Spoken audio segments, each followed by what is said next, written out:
messieurs, bonsoir, bienvenue dans cette nouvelle édition. Au programme ce soir, nous revenons sur les opérations américaines et israéliennes lancées contre l'Iran, ainsi que leurs représailles. 3 jours après les premières frappes, les perspectives de cette guerre apparaissent bien incertaines et à 8 mois des élections de mi-mandat, la popularité de Donald Trump pourrait bien accuser le coup. Nous reviendrons ensuite sur les conséquences et les réactions de cet embrasement du Moyen-Orient en Europe, entre impuissance, suivisme et explosion des coûts de l'énergie. Bruxelles semble hors du jeu. Et puis Emmanuel Macron s'est quant à lui mis en scène une nouvelle fois en évoquant la contribution de la dissuasion nucléaire française à la sécurité européenne. Là encore, il sera question d'impuissance, mais surtout de communication. Opération changement de régime. Samedi, Donald Trump a confirmé son alignement sur Tel Aviv en décidant de lancer l'offensive contre l'Iran. Une nouvelle guerre ouverte qui plonge une nouvelle fois le monde dans l'expectative. Le point tout de suite. Déjà 3 jours d'affrontement des États-Unis et Israël contre l'Iran. Samedi, Donald Trump a annoncé qu'il lançait son opération Fury épique. L'armée américaine a lancé des opérations de combat majeures en Iran. Notre objectif est de défendre le peuple américain en éliminant les menaces imminentes que représente le régime iranien, un groupe cruel composé d'individus très durs et terribles. Nous allons détruire leurs missiles et raser leur industrie balistique. Elle sera, je le répète, totalement anéantie. Et nous veillerons à ce que l'Iran n'obtienne pas l'arme nucléaire. USA. À en croire sa casquette, Donald Trump voulait rappeler qu'il était le président des États-Unis avant que les critiques lui reprochent de défendre des intérêts autres que ceux des Américains. Conspué depuis des années par les médias et les gouvernements progressistes de la planète, Donald Trump vient subitement de s'offrir un regain de popularité occidentale en accompagnant les desseins de Benjamin Netanyahou à la tête lui-même de l'opération Lion rugissant. Nos forces frappent actuellement au cœur de Téhéran avec une intensité croissante qui s'amplifiera encore dans les jours à venir. Nous sommes engagés dans une campagne au cours de laquelle Tsahal déploie toute sa puissance comme jamais auparavant afin d'assurer notre existence et notre avenir. Plus de 6 mois après la guerre des 12 jours où Donald Trump avait voulu frapper en grande pompe les installations nucléaires iraniennes, Washington a donc mis les bouchées doubles pour couper la tête de l'État. Dans ce cadre, la résidence du guide suprême a été ciblée. L'ayatollah Ali Khamenei, 86 ans, aurait donc succombé dans l'opération, à l'instar d'une partie de sa famille, dont sa petite-fille de 14 mois. Plusieurs dizaines de hauts responsables iraniens ont aussi péri dans la frappe de missiles américains, dont beaucoup de membres des gardiens de la Révolution. Une frappe qui a sans doute été permise par un important travail de renseignement, d'infiltration et de complicité au sein même de l'appareil d'État iranien, un élément qui avait déjà été constaté lors de l'offensive américaine de l'été dernier. Une école pour filles du sud de l'Iran a également fait les frais de missiles. Le bilan s'élèverait à une centaine d'enfants morts. Téhéran a d'ailleurs accusé la coalition américano-israélienne de crimes de guerre lors de la réunion d'urgence du Conseil de sécurité de l'ONU samedi. L'essentiel des opérations israélo-américaines aurait toutefois ciblé des lieux stratégiques liés au pouvoir et au nucléaire. Dans ce cadre, on note un changement de rhétorique du côté de Washington. Désormais, la volonté est de changer le régime iranien, une volonté clairement assumée, tandis que la question du développement des armes nucléaires se répétait avant dans les déclarations officielles. Pourtant, en mars 2025, avant la guerre des 12 jours, Tulsi Gabbard, la patronne du renseignement américain de l'administration Trump, s'était exprimée sur le sujet. La communauté du renseignement continue d'estimer que l'Iran ne construit pas d'armes nucléaires et que le guide suprême Khamenei n'a pas autorisé le programme d'armes nucléaires qu'il a suspendu en 2003. Le CI surveille si Téhéran décide de réautoriser son programme d'armes nucléaires. Tout porte à croire que les Iraniens de Khamenei étaient loin de se doter d'une bombe nucléaire. D'ailleurs, il est bon de rappeler que le guide suprême avait pris une fatwa en 2005 pour éviter cette tournure. Rien n'indique que son remplaçant ne décide pas de la rompre dans la mesure où il est clair pour le monde entier que si Téhéran avait eu la bombe nucléaire, l'Iran n'aurait pas été frappé ces derniers jours. La Corée du Nord le démontrant bien chaque jour. Concernant l'arsenal des missiles balistiques dont Tel Aviv exigeait le démantèlement, il semble effectivement le dernier rempart iranien dans cette guerre. Dès les premières frappes, Téhéran a ainsi riposté selon les principes qui avaient été énoncés et dont le géopolitologue Nicolas Mirkovic nous parlait récemment sur TVL. Ça peut s'embraser dans toute la région. L'Iran a très clairement dit que si elle était attaquée, elle s'attaquerait aux bases américaines qui sont ailleurs dans la région. Et ça peut... Alors c'est mauvais pour tout le monde parce qu'évidemment ça va faire monter les prix du pétrole, donc c'est mauvais pour nous. Il va y avoir encore beaucoup de morts. De très nombreuses bases militaires américaines ont donc essuyé les ripostes. Bahreïn, le Qatar, l'Arabie Saoudite, le Koweït et les Émirats Arabes Unis ont été ciblés dans la foulée, suscitant des réactions effrayées de la part des résidents ou vacanciers stationnés à Dubaï. Les pays du Golfe avaient été sollicités lors des négociations résolument infertiles de Genève. D'ailleurs, pour l'ancien colonel du renseignement de l'armée suisse, Jacques Beau, les États-Unis ont joué un double jeu dans cette affaire. C'est que les Russes sont aperçus que les Américains instrumentalisent les négociations simplement pour préparer d'autres stratégies. Donc on a une sorte de militarisation des négociations, si vous me passez l'expression, c'est-à-dire que les négociations ne sont qu'un paravent pour faire une sorte de stratégie en coulisses. Et ça, évidemment que c'est pas du tout dans l'état d'esprit de la Russie. Donc on est avec quelque chose qui va avoir son influence dans ces prochaines années d'ailleurs. Des conséquences qui se mesureront sans doute rapidement dans les négociations de paix en Ukraine. Des missiles iraniens ont considérablement touché la base de camp Arifjan au Koweït, tuant 3 soldats américains. Plus tôt dans la journée, le commandement militaire américain pour le Moyen-Orient a annoncé que 3 militaires américains avaient été tués au combat. En tant que nation, nous pleurons ces véritables patriotes américains qui ont fait le sacrifice ultime pour notre pays, tout en poursuivant la mission juste pour laquelle ils ont donné leur vie. Ce lundi, la défense antiaérienne du Koweït a abattu par ailleurs 3 avions de combat américains F-15 d'une valeur de quelques 300 millions de dollars. Des sacrifices financiers qui s'ajoutent déjà à des sacrifices humains que l'électorat de Donald Trump ne devrait pas particulièrement apprécier. Selon un sondage Ipsos, seuls 27% des Américains approuveraient cette offensive de Trump en Iran.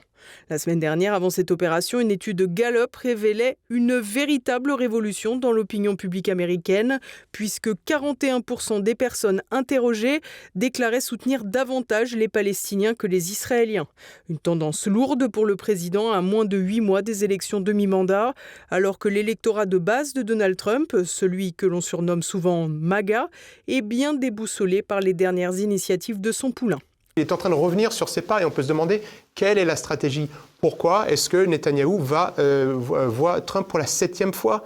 Il est sous mandat d'arrêt international, je rappelle, par le tribunal pénal international. Pourquoi cela ? Pourquoi c'est une bonne partie de la base de Donald Trump dit pourquoi est-ce qu'on met autant d'efforts ? Pourquoi est-ce qu'on prend autant de risques ? Est-ce que nous n'avons pas au Moyen-Orient, alors que nous avons élu un président qui avait dit qu'il allait réparer les routes aux États-Unis, qu'il allait investir dans les universités, qu'il allait protéger nos frontières. Les Américains aujourd'hui, de la base MAGA, disent « Nous, on a élu Donald Trump pour qu'il défende les frontières des États-Unis, pas pour qu'il aille défaire les frontières du Moyen-Orient ou qu'il devienne le gardien du Moyen-Orient. » Il y a le coût actuel d'envoi de la flotte des États-Unis dans le Moyen-Orient coûte des millions. Et les Américains ne voient pas le retour là-dessus. Et ils se posent des questions à juste titre. Des questions qui devraient rester en suspens pour quelque temps. En effet, bien que le guide suprême ait été tué par les frappes américaines, l'État iranien n'est pas tombé et il continue de riposter. Reste à savoir pour combien de temps. En effet, tout porte à croire que Téhéran mise sur la saturation des défenses antiaériennes pour vider au mieux les stocks américains et réserver ses armes les plus puissantes et perfectionnées une fois que les patriotes seront devenus une denrée rare. Le Wall Street Journal rapporte que le Pentagone explique être entré dans une course contre la montre et qu'il craint que les intercepteurs ne s'épuisent devant les frappes iraniennes. Ces informations posent alors la question du choix de Donald Trump d'intervenir malgré ses stocks limités. Les États-Unis auraient donc intérêt à ce que le conflit dure très peu de temps. De plus, Téhéran a tout de suite annoncé dès samedi la fermeture du détroit d'Ormuz, bloquant quelques 20% du transit mondial de pétrole. Le prix de l'or noir avait d'ailleurs grimpé de 13% à l'ouverture des marchés lâché ce lundi matin, mais la situation restait relativement sous contrôle. Les réactions des alliés de l'Iran, à commencer par la Chine et la Russie, se résument globalement à des condamnations des opérations américano-israéliennes que certains soutiens de Téhéran ont renommées la coalition Epstein, une facétie qui permet toutefois de relativiser la libération des femmes iraniennes promise par l'Occident. Téhéran n'a pas demandé d'aide officielle à ses alliés, ce qui aurait pour conséquence d'accélérer encore davantage la portée internationale du conflit. Du côté de l'Organisation des Nations Unies, on s'est contenté de l'inénarrable condamnation de l'escalade. L'Europe hors jeu, mais perturbée par la guerre en Iran. Les Européens semblent pris au dépourvu et les appels à la diplomatie lancés par Emmanuel Macron semblent résonner dans le vide. Par ailleurs, les Européens risquent de souffrir de l'explosion des prix de l'énergie, tandis qu'une base française à Abu Dhabi a été touchée. Décryptage de Nicolas de Lamberterie. Le conflit en Iran semblait inéluctable et les Européens ont été pris au dépourvu. Et comme souvent, la plupart des importants dirigeants européens, à l'exception du socialiste Pedro Sánchez, se sont mis à la remorque des États-Unis, puisqu'ils ont davantage condamné les ripostes iraniennes contre les bases américaines que l'attaque initiale entreprise par les États-Unis d'Amérique et Israël. La France n'a été ni prévenue ni impliquée. Nous avons aux Émirats arabes unis un hangar de notre base mitoyenne, de la base américaine, qui a été touché dans une attaque de drone qui a ciblé le port d'Abu Dhabi. Les dégâts ne sont que matériels et limités, il n'y a aucun blessé à déplorer. Mais tout cela nous conduit, là aussi, à rehausser notre posture et notre accompagnement défensif pour être aux côtés de ceux avec lesquels nous avons des traités de défense. Pour le moment, la façon dont les Européens seraient susceptibles d'apporter leur soutien est encore incertaine. Plusieurs options ont été évoquées, du soutien à la défense aérienne des pays du Golfe jusqu'à l'élimination à la source du problème, sans qu'il ne soit évoqué ce que cela pouvait précisément dire. Les Britanniques ont pour leur part annoncé mettre leur base à disposition des États-Unis. Notons toutefois que l'information selon laquelle le porte-avions français Charles de Gaulle serait en route pour la Méditerranée a été rapidement démentie. Une chose est certaine, les gouvernements français, britanniques ou allemands ne risquent pas d'être confrontés à des problématiques de politique intérieure dans leur volonté de s'engager indirectement contre l'Iran, étant donné que leurs oppositions sont au moins tout autant alignées qu'eux sur la position des États-Unis d'Amérique et d'Israël. C'est ainsi que Marine Le Pen qualifie le régime iranien de terroriste, tandis qu'au Royaume-Uni, Nigel Farage appelle Keir Starmer à participer activement à l'effort de guerre des États-Unis et d'Israël contre le régime iranien. En parallèle à cela, Emmanuel Macron réitère ses appels à la solution diplomatique, même si en même temps son ministre des Affaires étrangères Jean-Noël Barrot a encore ce matin accusé la Russie et la Chine de bloquer ce processus dans le cadre des Nations Unies. Je souhaite que nous puissions prendre toutes les initiatives utiles pour que le travail diplomatique reprenne ses droits. Nous avons d'ores et déjà appelé à une réunion exceptionnelle du Conseil de sécurité des Nations Unies. Nous devons multiplier les initiatives pour que la question se règle par la voie diplomatique. Mais chacun le sait, le veto brandi par certains membres permanents du Conseil de sécurité des Nations Unies a paralysé l'action collective, y compris lorsque le recours à la force aurait été nécessaire pour faire respecter le droit. Du côté de l'Allemagne, on semble un peu moins s'embarrasser de ce qu'il reste du droit international, et le chancelier Friedrich Merz a d'ores et déjà laissé entendre que l'Allemagne envisageait davantage s'adapter à la situation réelle plutôt qu'aux règles du droit. Et de la souplesse, les Européens risquent bien d'en avoir besoin, puisque d'ores et déjà les prix du gaz s'envolent follement. 22% ce matin et déjà 50% cet après-midi. L'Europe, déjà mise en très grave difficulté par la guerre en Ukraine, pourrait bien subir un nouveau choc économique considérable, qui risque bien de la faire dévisser définitivement et plonger pour de bon dans une situation de pays en voie de sous-développement. Les difficultés d'approvisionnement des Européens les contraindront possiblement à acheter davantage de GNL américains et à ainsi parachever, comme dans le dossier ukrainien, leur statut de cocu de l'histoire. Et au milieu de ce chaos, même s'il voit un de ses alliés les plus proches vaciller, c'est peut-être bien Vladimir Poutine qui va se réjouir. En effet, l'augmentation des cours de l'énergie pourrait bien bénéficier économiquement à la Russie, tandis que la dégradation de la situation économique des Européens pourrait bien réduire leur capacité à maintenir à flot financièrement l'Ukraine. Au final, ce qui semble certain, c'est qu'au milieu d'un monde où les conflits se généralisent, la situation de l'Europe est vouée à se dégrader. Comme le dit l'adage, vae victis. Des annonces très attendues et pourtant sans aucun intérêt. Vous l'aurez compris, il s'agit d'Emmanuel Macron qui avait annoncé en grande pompe une prise de parole sur la contribution de la dissuasion nucléaire française à la sécurité européenne. Explication d'Olivier Frère-Jacques. Dans ce monde dangereux et instable, comme vous m'avez déjà entendu le dire à plusieurs reprises, pour être libre, il faut être craint. J'en ai la conviction. Pour être libre, il faut être craint. Voilà ce qu'aura appris le président après 9 années passées à l'Élysée. Dans une nouvelle mise en scène communicationnelle, le président s'est exprimé sur la contribution de la dissuasion nucléaire française à la sécurité européenne depuis l'île Longue à Brest, base des sous-marins nucléaires lanceurs d'engins. Un cadre solennel et une communication tout en finesse, comme d'habitude avec un président venu en avion escorté par 4 rafales en direction de l'île. L'Élysée a qualifié la séquence de « moment important du mandat » avec des évolutions significatives attendues. Venant d'un président qui a dit être entré en guerre contre le Covid, puis qui a joué les va-t-en-guerre contre la Russie, sans être suivi par ses camarades européens, ou même qui avait, pour ceux qui ont un peu de mémoire, suggéré une coalition anti-Hamas restée lettre morte, l'importance peut être relativisée. Les annonces n'ont pas été comme souvent à la hauteur des attentes comme des craintes. C'est visiblement galvanisé par la présence d'un gros sous-marin dans le dos que le président a évoqué l'usage de l'arme atomique qui demeure extrêmement improbable venant d'un bonhomme qui n'est pas parvenu à tenir sa réforme des retraites. Je le redis aujourd'hui avec force. En ma qualité de président de la République, je n'hésiterai jamais à prendre les décisions qui seraient indispensables à la protection de nos intérêts vitaux. De quoi donner des petits chatouillis au ventre des bellicistes, mais pas de quoi vraiment remettre la France au cœur du jeu international, ni même continental. L'abandon de nombreux fleurons de l'équipement militaire sous la présidence Macron ne pourra pas être masqué par un discours vaguement offensif. Parmi les annonces, le président a évoqué l'augmentation du nombre des têtes nucléaires, mais là où il était le plus attendu, c'était surtout sur la question de l'européanisation de la défense nucléaire. Là encore, le président s'est contenté d'une redite de ses précédentes prises de parole, invoquant une nouvelle fois l'esprit du général de Gaulle, tout en faisant dans une forme d'européisme béat, mais sans finalement franchir le pas. L'indépendance ne peut être la solitude. Dans le domaine nucléaire, cela a été reconnu par tous mes prédécesseurs sans distinction. Mais aujourd'hui, les conditions sont désormais véritablement réunies pour en tirer les conséquences concrètes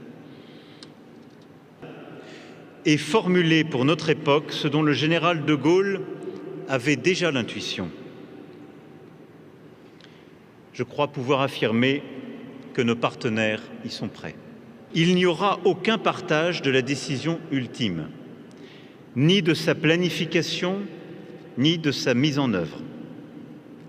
En vertu de notre Constitution, elle appartient au seul président de la République, comptable devant le peuple français. En conséquence, il n'y aura pas non plus de partage de la définition des intérêts vitaux, qui restera d'appréciation souveraine pour notre pays. La France assumera donc toujours seule, en intégrant à sa réflexion les intérêts de nos alliés, le franchissement délibéré du seuil nucléaire. Son discours, loin d'être une rupture, s'inscrit dans la continuité de celui du 7 février 2020 où il proposait un dialogue stratégique et des exercices communs avec les partenaires européens sur le rôle de la dissuasion française. À l'époque, l'intérêt était limité, les Européens préférant le parapluie nucléaire américain via l'OTAN.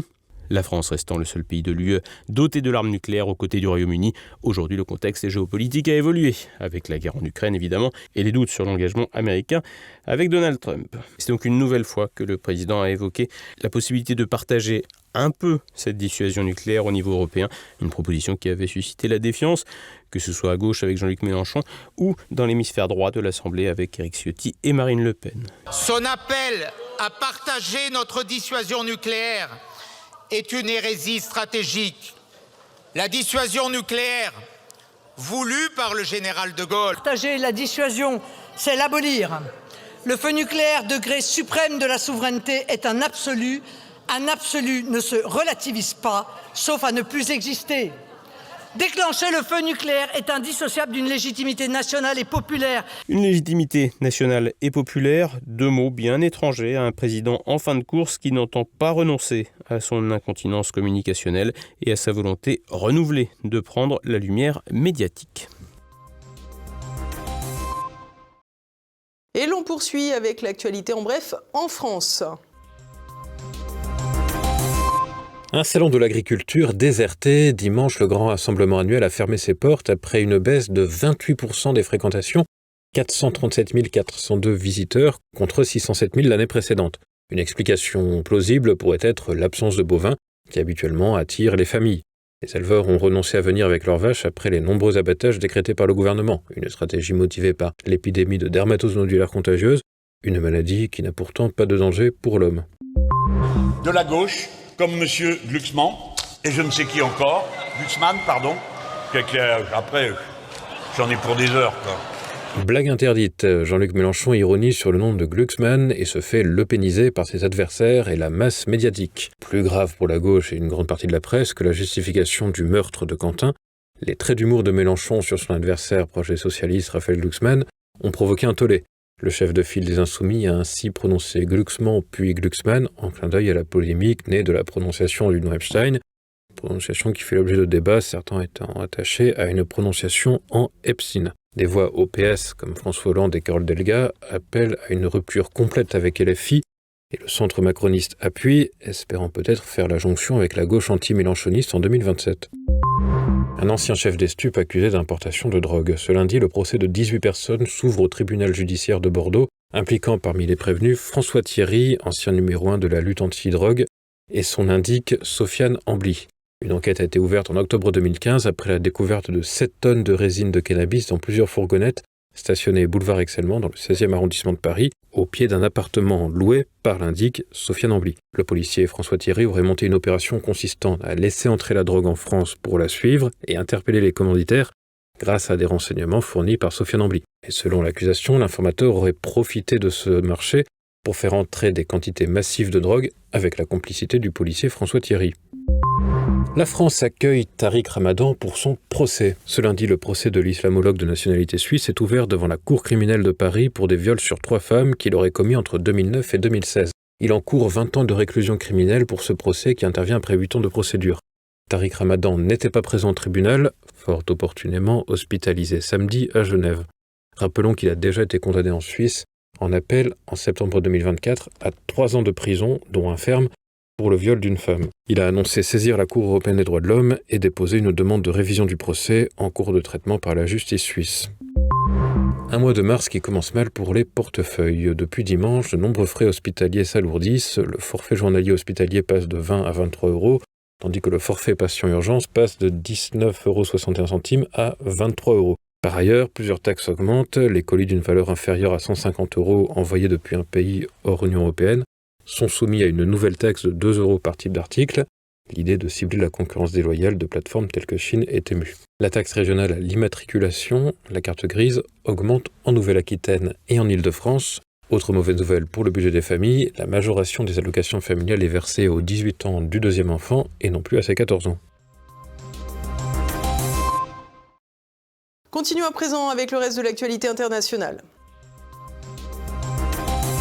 Black Belge et petit bateau, l'arraisonnement d'un navire suspecté d'appartenir à la flotte fantôme russe dimanche par les, je cite, forces spéciales belges, aidées de la marine française, ont permis un petit exercice de gloriole d'Emmanuel Macron. Le pétrolier Etera a ainsi été arrêté en mer du Nord, escorté vers Zeebruges pour saisie. Ce navire à propriété opaque contourne les sanctions européennes sur les exportations de brut russe depuis la guerre en Ukraine en 2022. Maxime Prévost, vice-premier ministre belge, salue un coup dur quand Emmanuel Macron a lui partagé une vidéo de l'opération. Beaucoup de bruit pour un petit bateau comparé aux grandes manœuvres des puissances de premier plan. Même au trou, il poursuit son ignominie. L'appareil judiciaire belge a ouvert une enquête le 24 février après la découverte d'environ 200 photos pornographiques dans la cellule censée être isolée de Marc Dutroux à la prison de Nivelles. La moitié de ces clichés impliquaient des enfants nus. Condamnés à perpétuité en 2004 pour les viols de 6 fillettes et les meurtres de 4 d'entre elles, dont Julie et Mélissa, mortes de faim. Le criminel de 69 ans se défend via son avocat, invoquant un harcèlement de codétenus qui aurait introduit des images à son insu. Un rapport psychiatrique de 2020 le qualifiait de psychopathe à haut risque de récidive, bloquant sa demande de libération en 2021. La Grande-Bretagne tente de contrôler ses frontières. Ce lundi, à Londres, la réforme de l'asile est partiellement entrée en vigueur. Le statut de réfugié au Royaume-Uni sera accordé pour une durée de 30 mois, renouvelable au lieu de 5 ans. Il n'y aura pas de renouvellement lorsque le pays d'origine sera de nouveau considéré comme sûr, ce qui n'empêchera probablement pas les personnes concernées de rester sur le sol britannique. D'autres dispositions devraient entrer en vigueur au cours des prochaines semaines. Un délai de 20 ans pourrait être instauré avant de pouvoir bénéficier d'un permis de résidence permanente. Le Parti travailliste tente de réagir après l'explosion migratoire des années précédentes. 1 million d'entrées tous les 10 mois pendant le gouvernement de Boris Johnson. Par ailleurs, le parti souverainiste Reform UK de Nigel Farage a remporté plusieurs succès électoraux et les Britanniques descendent dans les rues pour dénoncer la délinquance issue de l'immigration massive. Et voilà, nous approchons de la fin de cette édition. Dès à présent, retrouvez Politique et Éco. Pierre Bergerot reçoit l'économiste Jacques Sapir pour évoquer l'état des forces économiques russes et ukrainiennes après la guerre. Vous dites que l'économie, je vous entendais dire cela il y a quelques jours, économiquement, l'Ukraine, à ce rythme-là, n'en a plus que pour 6 à 8 mois. Tout à fait. Tout à fait, et pour plusieurs raisons. La première étant les attaques russes contre le système énergétique ukrainien. Alors oui, on dit, mais c'est affreux pour la population ukrainienne qui vit dans les grandes villes, et c'est effectivement affreux, si vous voulez, c'est une évidence, parce que d'abord, les gens n'ont plus de chauffage, plus de lumière, plus d'eau, parce qu'il faut des pompes électriques pour envoyer l'eau dans les grands immeubles. Donc plus d'eau, ça veut dire plus de WC. Et des maladies qui arrivent. Tout à fait. Ils ne peuvent plus se faire la cuisine. Ouais. Ils sont obligés de redescendre. Et on a construit des tentes au pied des immeubles où on a installé des cuisines de campagne. Ben, vous voyez, c'est des conditions extrêmement dures. D'ailleurs, on pense qu'il y a à peu près un tiers de la population de Kiev qui est partie depuis le début de cette offensive contre les systèmes énergétiques, alors qui n'est pas nécessairement parti en Occident. Certains ont pu partir alors dans leur maison de campagne, plus vraisemblablement dans de la famille qui habite plus à l'ouest de l'Ukraine. Mais il n'y a pas que Kiev. Il y a Kharkov, il y a Dnipro, il y a Zaporizhia, il y a Odessa aussi. Donc, tout ça. Mais ce que cela cache, en fait c'est un peu l'arbre qui cache la forêt, ce que cela cache, c'est que les usines elles-mêmes n'ont pratiquement plus de courant. Demain, dès 7h, pour le Zoom du jour, Nicolas Conquer, fondateur de l'Institut transatlantique du renouveau occidental, présente son ouvrage « Vers un Trump français ». Il faut rappeler quand même que le catholicisme en tant que tel aux États-Unis, c'était même réprimé au début de l'histoire des États-Unis. Dans certains États, c'était passible de prison à vie. Et rappelons-le que Joe Biden, tout catholique qu'il soit, c'était uniquement le 2e président catholique des États-Unis. Et pourquoi je le dis ? Après Kennedy. C'est suffisamment rare pour le mentionner. Mais là, il y a une nouvelle orientation et Donald Trump fait une bascule de 13 points de l'électorat catholique en 2020 et 2024. Donc c'est considérable. C'est notamment lié à des sujets plus identitaires et de guerre culturelle. On le voit, les démocrates ont complètement quitté les questions de leur électorat traditionnel des cols bleus, des ouvriers, en gros de l'américain moyen, pour se tourner vers des causes migratoires, sociétales, la grande déraison, les délires wokistes, les transitions de genre à tout va, au point même où un des thèmes de campagne qui d'ailleurs a été exploité par Trump, donc la campagne de Kamala Harris, qui était de dire elle fait campagne pour Yale, nous faisons campagne pour vous. Et c'est littéralement à travers un spot que Donald Trump a quasiment engrangé un nombre considérable de voix, en montrant que c'était cette grande déraison qui, au final, contribuait à diviser cette société et qui avait absolument pas de bon sens. Donc ils sont allés beaucoup trop loin dans leurs délires sociétaux. C'est à présent la fin de cette édition. Merci à tous pour votre fidélité. On se retrouve demain, même lieu, même heure. En attendant, portez-vous bien. Bonsoir.